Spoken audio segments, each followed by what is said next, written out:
Chapter 44. The rules were simple. A marshal fetched the Genovese's crossbow from the pavilion and returned it to him. He was allowed one quarrel from his quiver and positioned beside the southern pavilion. Will took up a similar position at the northern end of the field, also with one arrow. The two opponents were just over 100 meters apart. The area around each pavilion, where people had been visiting the vending stalls, emptied rapidly. They took up positions along the long sides of the arena, in front of the railing that had formerly kept spectators from straying onto the field of combat. A broad corridor was left down the middle, with the two antagonists at either end. Sean Carrick was setting the rules of engagement. Neither party shall make an attempt to evade the other's shot.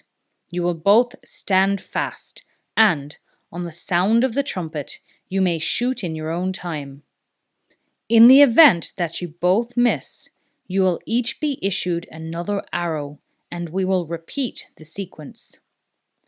He looked to his left and right, studying the two figures to see if there might be any sign of misunderstanding. But both Will and the Genovesan nodded their agreement. Will was calm and collected. His breathing was easy and even. The crossbow was a fearsome weapon, and it was relatively easy to achieve a degree of accuracy with it. Far easier than with the longbow. The shooter had sights, consisting of a notched V at the back and blade at the front of the crossbow. And there was no need to hold the weight of the drawstring while the bow was aimed. That was done mechanically, and the quarrel, or bolt, released by means of a trigger. So the average person could quickly learn to become a good shot with a crossbow.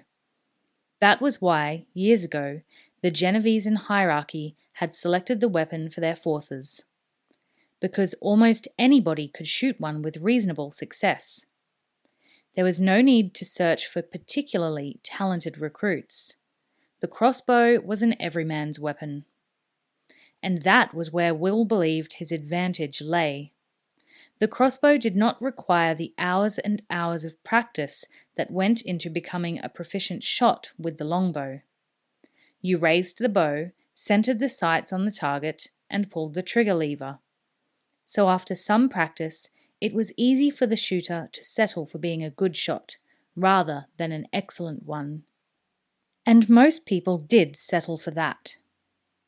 On the other hand, the longbow was an instinctive weapon, and an archer had to practice over and over again to achieve any level of proficiency and consistency.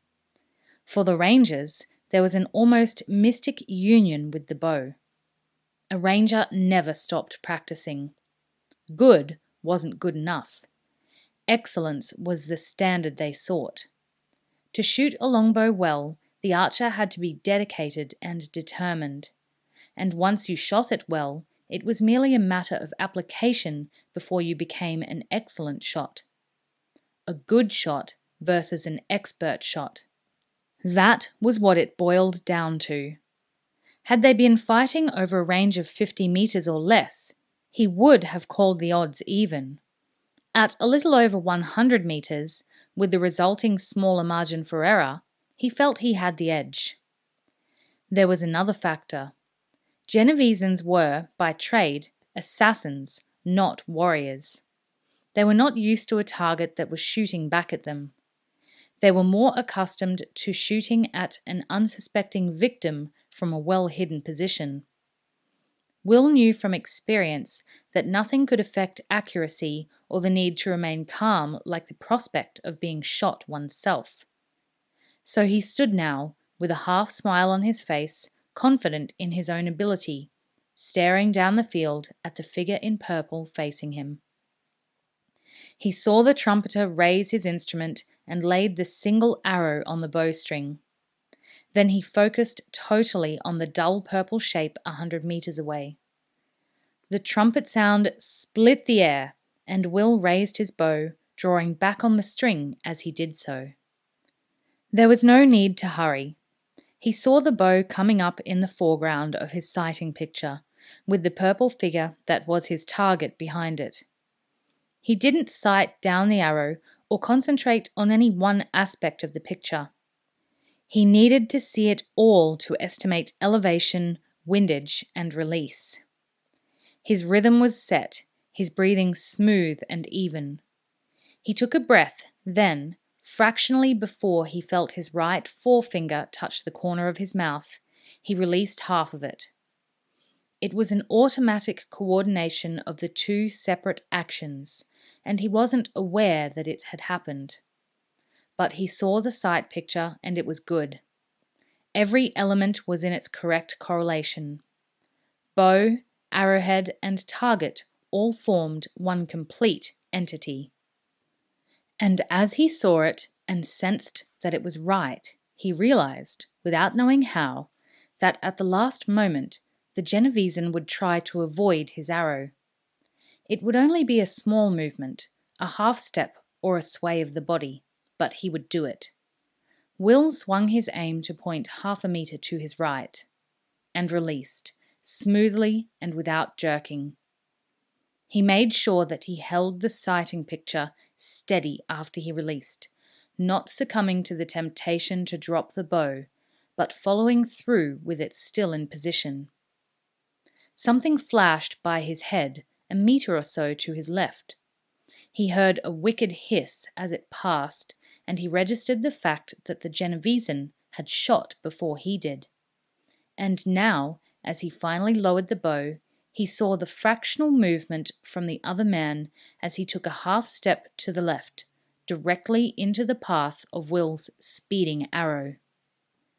The purple figure jerked suddenly, stumbled a few paces, and then fell face up on the grass. The crowd erupted. Some of them had seen the slight movement the Genovesan had made. They wondered if the Araluen had allowed for it, or if it was a lucky mistake. Whichever way it was, the result was a popular one.